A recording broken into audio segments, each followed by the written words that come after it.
I'm on the road. Isaiah's with me, and we're going to Hickory, North Carolina. All right, it's 52 minutes away, and we're gonna touch down. Shoot, like we're flying there. We're gonna roll up, I guess, at 6:16. Hang out from 7 to 9:30, and kick some butts. So Isaiah's gonna ask some questions. We are going to lay down some answers on the way to Hickory. All right, we're on the highway. This is the Highway Podcast with DK and the Burn Boot Camp Podcast. Let's go. What was the first thing you asked? I'm sorry. You're good.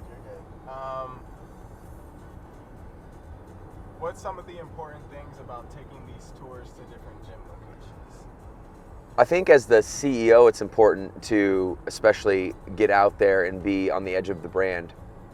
Because if I'm not, then I don't know how to grow. Like in my position, it's two things really. It's A, because it's like I can't believe that I actually get to do this for a living. Go hang out in like hang out in the adult jungle gym all day long. Like that's one side of it. That's the fun side. That's the side that I live for. You know, the stories that I get to hear from members of, you know, just them overcoming every imaginable obstacle at this point. I've heard it's so motivating and inspiring for me. And that's really what, when Morgan and I talk about the game of growing this business, that's what we really mean. Like, we're playing the game of how many people can we impact with the hours that we have. And this is the number one way to impact people, is to get into Hickory, get on the mic, keep the sword sharp, and be able to deliver that experience that got this whole thing started. And it's just a really cool for them, and it's really cool for me. So that's one half of it, and the other half is being on the edge of the brand and being a CEO and being able to identify the problems. Because that's, if you own a business, you already know. And if you want to own a business, then know this ahead of time, that you are a firefighter. You're a full-time firefighter. You're dealing with the biggest, most pressing problems of the moment all the time. And that's what you get to do. Now, you get to have some celebration, and, you know, there's pros to the con. But if there was a downside to being a business owner, it's, you know, everything starts and stops with you. The lights, even when everyone else goes home, you know, the lights stay on for you, and you don't get to punch in and punch out necessarily, especially when you're starting. But the thing that is always there is you have to solve the problems. You have to be able to identify the problems to solve them. And so when I say on the edge of the brand, I mean, I'm there for multiple purposes. I'm also there listening to people, listening to my franchise partners, listening to our people, our teams, listening to members, and saying, how can we make this experience better for you? What are we missing? What are the areas of opportunity that we have to step our game up and deliver that world-class experience? All right, next question. What's important about regional training? What's important about that? It's important there's a Starbucks nearby, because these egg white bites are money on the road. I'm not going to eat them right now. I'll eat them after we're done here. You're good. But I am excited. I am excited for it. What'd you ask again? What's important about regional training? Well, I think education is important overall. I mean, it doesn't matter whether you are a member of the brand and you have a job somewhere, or you are at regional training as an employee of Burn. It's like one of the if you ask me, you know, like, what are the three things that, if you only had three, you would tell people? Like, what's the formula to become successful and maintain that success and endure a great company over the long run? Would be three things. Number one, educate yourself. Yeah. Learn something new every day. Because if you're not learning, you're dying. And guess what? There's other people out there, thousands, that want the same thing that you want, are smarter, younger, hungrier, right? You have to learn more. That's the only distinction you have. That's the only difference between really successful people and people who reach maybe mediocre achievements. You know, if all variables are equal and hard work and intelligence, you know, natural IQ, all these things are even, I'm telling you, the number one way for you to separate yourself is to find more distinctions, become more intelligent about the subject matter, right? So if you're, I always say, like, if you're a baseball player, all I have is sports analogies, by the way. And if you're a baseball player and, you know, you're trying to go from the minor leagues to the professional leagues, the only difference between you and anyone else that is trying for that job is the amount of times that you can repeat it over and over and over and over and continue to do it. And, you know, how do you find those little tiny things that can make you stand out once you've done something 10,000 times? You watch film. You look at film and you say, oh, I see my pitch went, you know, 2 inches to the right. What if I adjusted, you know, just a little bit? What if I moved my fingers over the top of the ball just a little bit and it pulled that ball 2 inches inward? Nobody else would be able to see that adjustment just by watching me. Nobody in the stands, you know, even the offensive players, the hitters, they're not going to be able to look at me and say, oh, that's the adjustment he made. I'm making the adjustment because of the education I got. I got a distinction. I executed that, and, you know, I made the pitch. And, you know, everyone just says, hey, good pitch, you made the adjustment. Well, that's because I was educating myself. That's number one. And you have to stay hungry. That's number two. You got to stay hungry for it. You after the game's over, you got to go watch the film. And if you're not willing to watch the film, well, that's an effort thing, right? I always talk about the inner world, like between the four walls of your mind. It's your attitude, your belief, and your effort. And it's an effort thing to, you know, stay hungry and to watch film and to do hard work after the hard work that you've already done is over, when you thought it was all done. I love, one of my favorite quotes ever by Muhammad Ali is, when I'm in the gym, I don't start counting the reps until I don't want to do any. You know, meaning he's like, he's not even going to start counting until he's tired. So I think education, that's number one. Number two is staying hungry.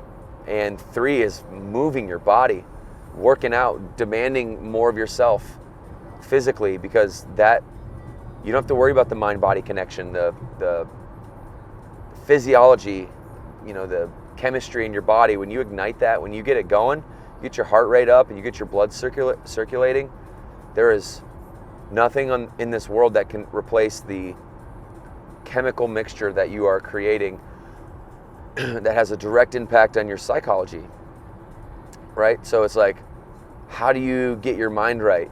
The answer is not like, yes, mental health is a focus and we should be focusing on that, but the vehicle to mental health for a lot of people is just the physical health, moving your body. Not just going on a walk though. You know, it's different than an activity. That's an activity. And activities are great too. I'm talking, and it's not even exercise. Exercise might be going on a jog.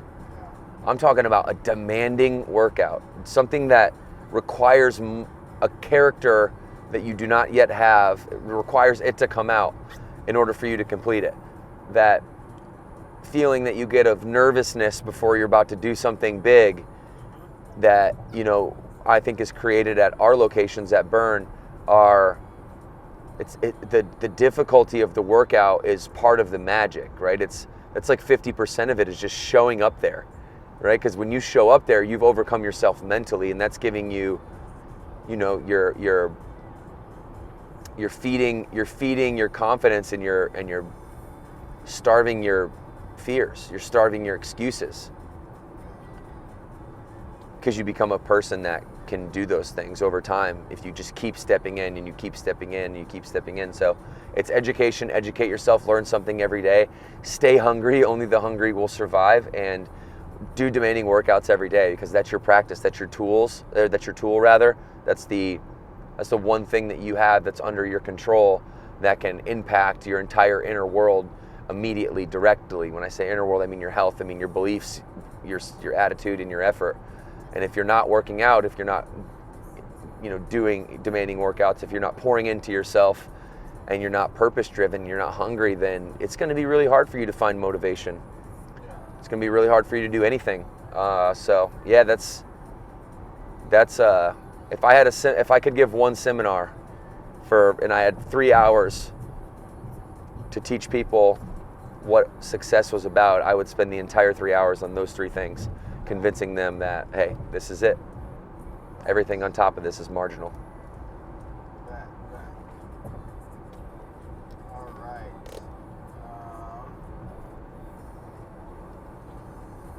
How important is it to have an executive team on the same page as your mission and vision?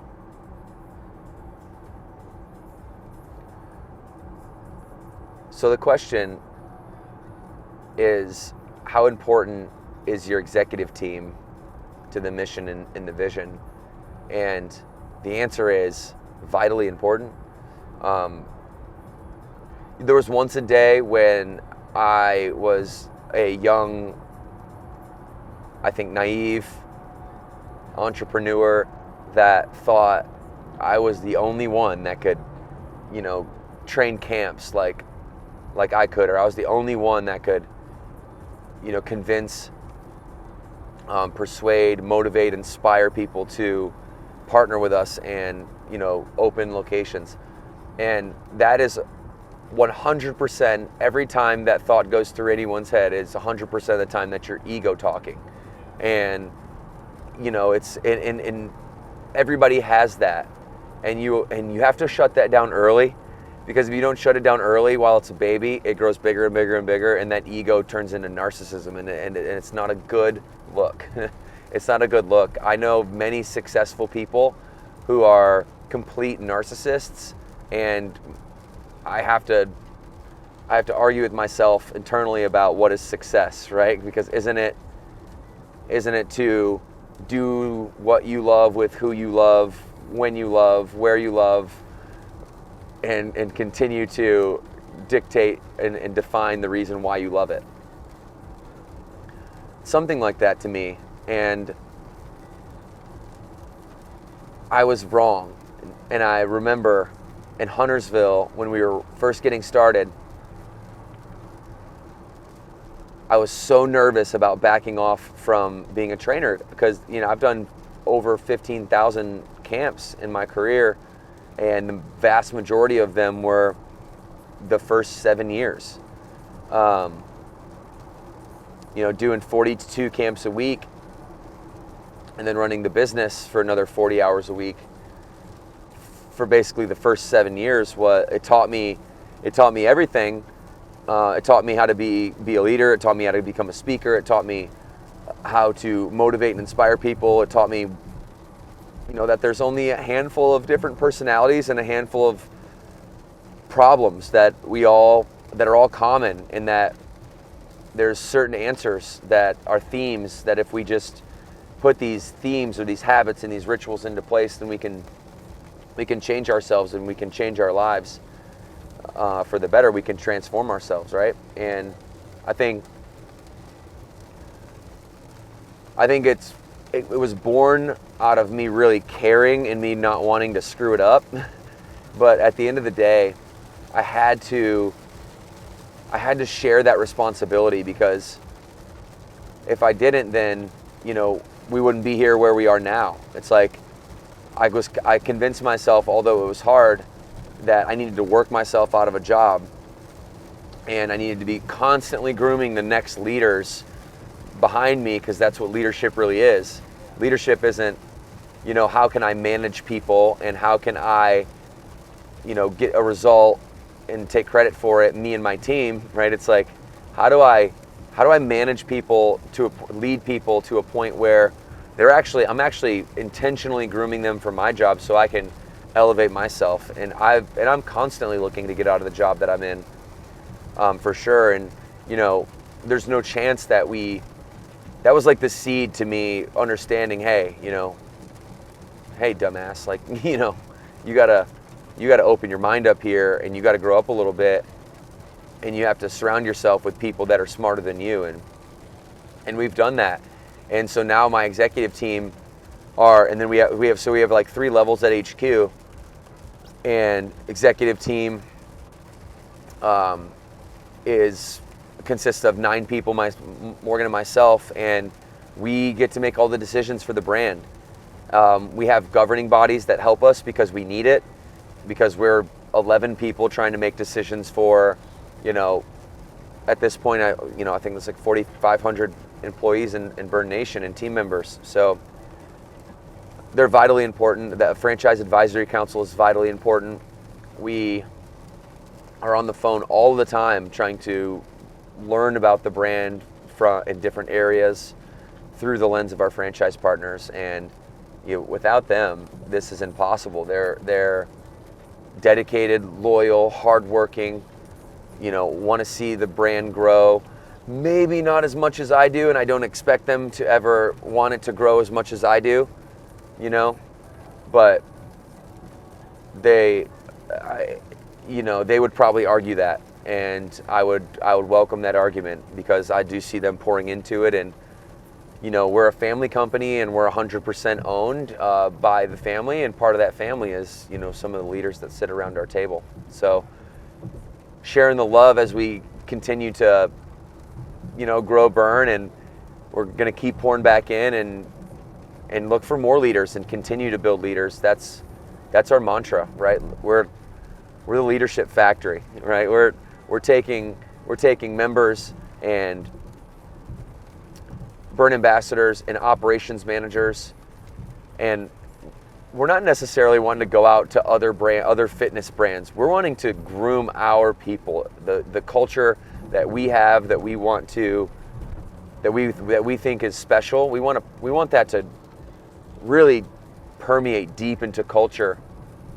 And in order to do that, there is a great opportunity for leadership in this country, and with our young people, our post-college, a lot of our trainers are like post-college, trying to find themselves in this industry, find a career, a company that they can grow with for the long run. And if it's not for the long run, it's for the short run, and that's fine too, because we're going to make them the best leader we possibly can.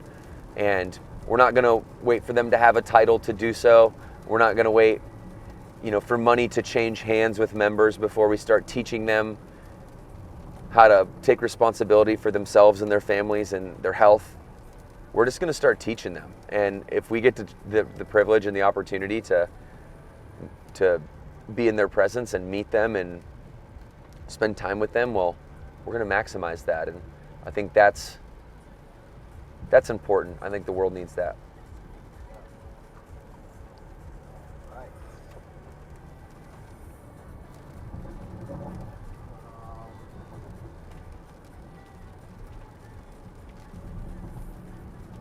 What are some of the hard decisions you have to make as a CEO? So what are some of the hard decisions you have to make as a CEO? I think my answer to that is, what decisions aren't hard at this point? They've gotten harder, as my responsibility as I get more and more people around me who are really killing the game and taking responsibility for the company and taking the company personally like it's their own. My job is to make a handful of decisions from the standpoint of where are we going in the future, what's the vision, and what's some of the strategy that you have to help get us there. And so it's that is one half of my job, and the other half of my job is key relationships, right, with our franchise partners, who are the most important relationships that I have. Our HQ crew are the most important relationships I have as well. And then our teams at the location level, our vendors, people who are helping this business become like what it is today and helping shape it, which that's the feel good part, right? And I've learned over time, and I've grown to really love the problem side and really understand that the only way for us to get better as a company, it's not to be out there listening to stories and interacting with people in training camps. Like that's exciting and necessary, but it's looking for the problems. That's what's going to get us better. That's what's going to make us better. And so now I'm a problem seeker. I'm a problem hunter. I'm in love with it. Every day I wake up and I'm like, what problems can I help this organization solve today? What are the things that they need from me in order to fulfill their dreams? Because that's really what's on the line. When I say solve problems, I'm talking about how do you plug the holes in the ship, right? Like in the excuse me, in the system. If the system was a giant ship, and over time that ship gets little holes into it, we want to make sure that we're plugging those, or else it's slowing the momentum down, or if it's not slowing the momentum down, it's slowly sinking the ship.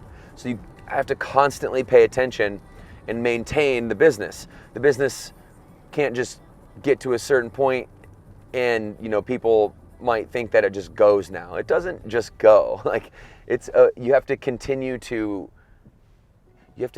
pour into it and maintain it and care for it the same way, if not more than you would when there wasn't even a dollar of profit. Yeah. So there's two sides of the job, and I love them both. I've had to grow in the sense of like learning to love the problems, right? And not having resentment toward people who, maybe brought problems forth, because I definitely had that attitude for a couple years. It was in my 20s.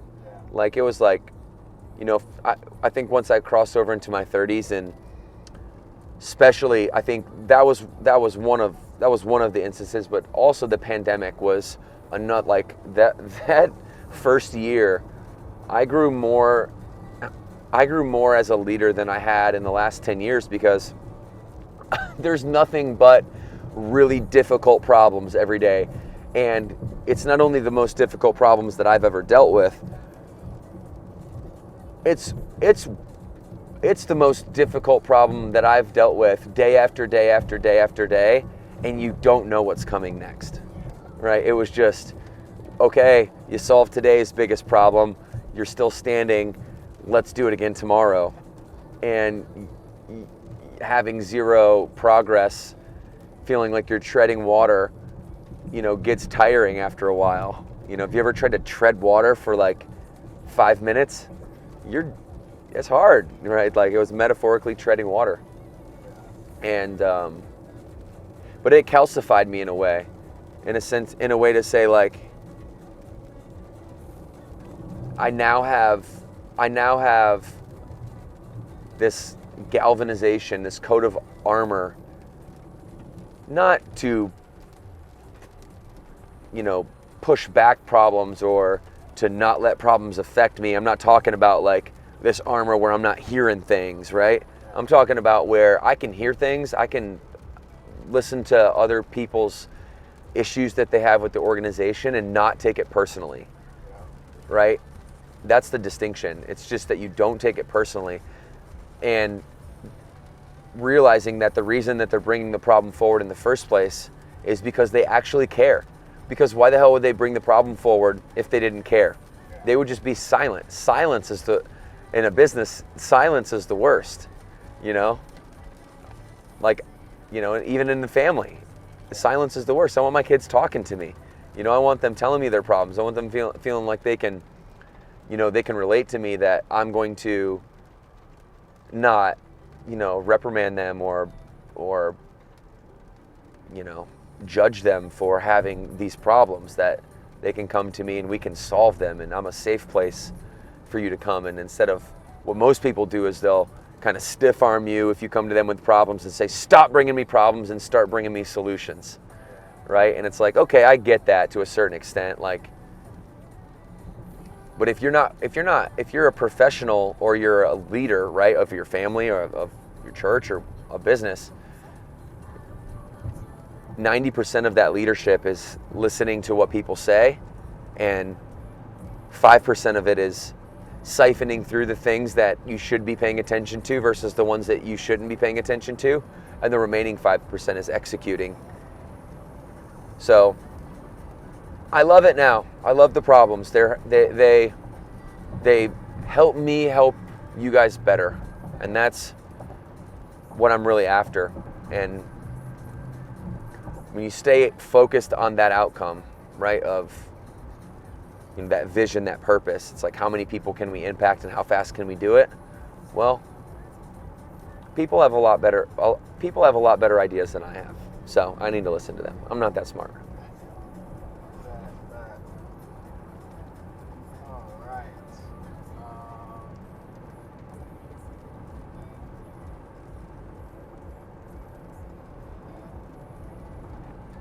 By the way, this coffee is great, and they put 2 whole earth sweeteners in it every time.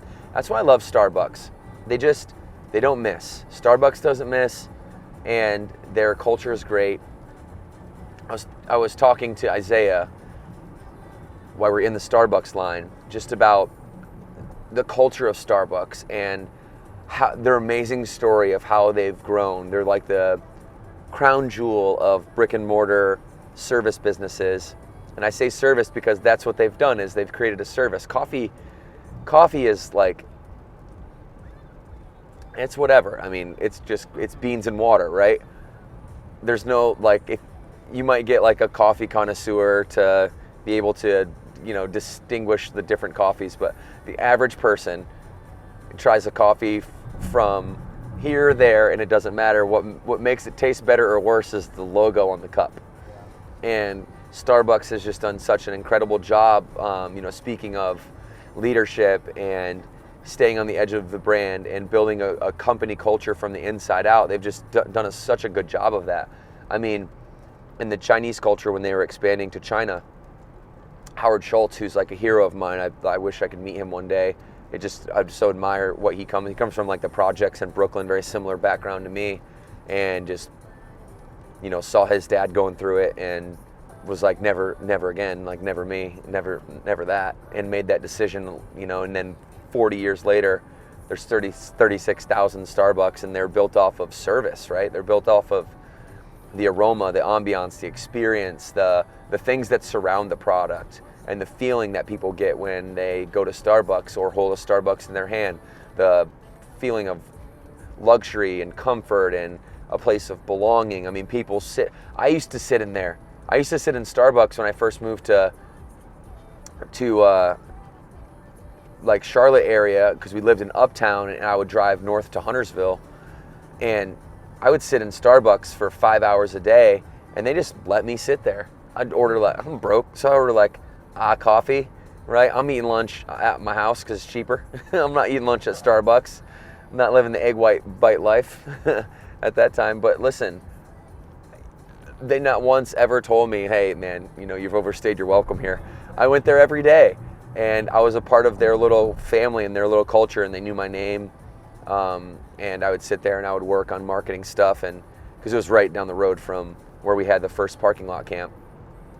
And it's just been that, right? It's been this incredible story of a leader who, instead of instead of saying it's lonely on the top, right?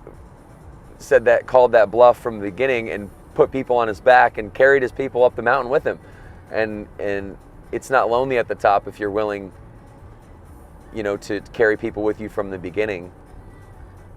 It's a lot harder to get to the top and then go back all the way back down and then carry them back up. So it's best to bring your people along for the ride with you. And Starbucks made every employee at one point, when they got huge and went public, they made every employee an owner before they went public. And to me, that's so inspiring, because it's like, I'm going to share the love with everyone that helped us get here. You know, all the baristas, they're like owners of Starbucks. If they're, you know, I think there's some terms and things that go along with that, but at the end of the day, it's a mission that they're all on together. And yes, they plot land and they grow coffee and they have a big real estate portfolio and all that, but coffee's coffee, and they made it special. And I think that's, in a sense, what we're trying to do with Burn Boot Camp is, you know, a push-up is a push-up. Now, we believe that our fitness product is outstanding, and it's the best workout you can get on the planet. I truly believe that, or else I wouldn't be here. But at the end of the day, it's really about the feelings that you get from doing that outstanding workout. I mean, a push-up is a push-up, right? And now, can we maybe motivate you to do those harder, faster, make them more fun, get a little bit more out of you because of the style, get you stronger quicker because of those extra reps that you're motivated to do by the people that are surrounding you, motivating you, by the trainers that are in the room, by the music that's beaten, by the intensity of the environment and what the logo stands for? Yes, yeah, our workout's going to be a little bit more intense if you've never been, all right? But that's so necessary, because that's the thing that's going to drive the character. That's the thing that's going to drive that feeling that you get of confidence when you leave the building, and that's what we're after. So maybe one day I'll have Howard Schultz on the podcast, and I'll be able to ask him all the questions. If anybody knows Howard Schultz, feel free to DM me. But he's just an incredible leader, and I think we need more leadership. So that's what we're out to do. That's why we're going to Hickory. We're 20 minutes out, and I'm going to take a camp. I'm going to train a camp, and we are going to pour in. I'm excited. This is what I mean by be on the edge of the brand, and I'm excited to hear some stories about people that have transformed their lives from the inside out. All the business stuff that I'm talking about, right, it's the check and balance to that is when you get to the location, and what are the members saying back to you? What are they saying to you that authenticates or substantiates the goals that we've set out to do? I'll leave everybody with this. If you're going to go into a business, your business is not what you say it is. It is what your customers, clients, members say it is. Do not fall in love with your business. Don't fall in love with the business model. Don't fall in love with the product or the service. Fall in love with the people, because the people's needs are going to change. Pandemic, live streams, shutting gyms down, right? If we're in love with our business, we don't make the decision so easily to pivot, because the decision was born out of how can we take care of our members? What do they need from us? How can we meet them where they are? And that's where problem solving crosses over with me being out on the edge of the brand, is looking at it always, 100% of the decisions through that lens. All right, guys, thanks for hanging in there with me as I fumbled through this on the road attempt here at a podcast. I only got lost one time, and I'll see you guys next time. All right, I'm not gonna do it because I got coffee in one hand, the steering wheel in the other, but 2 claps on 2, 1, 2.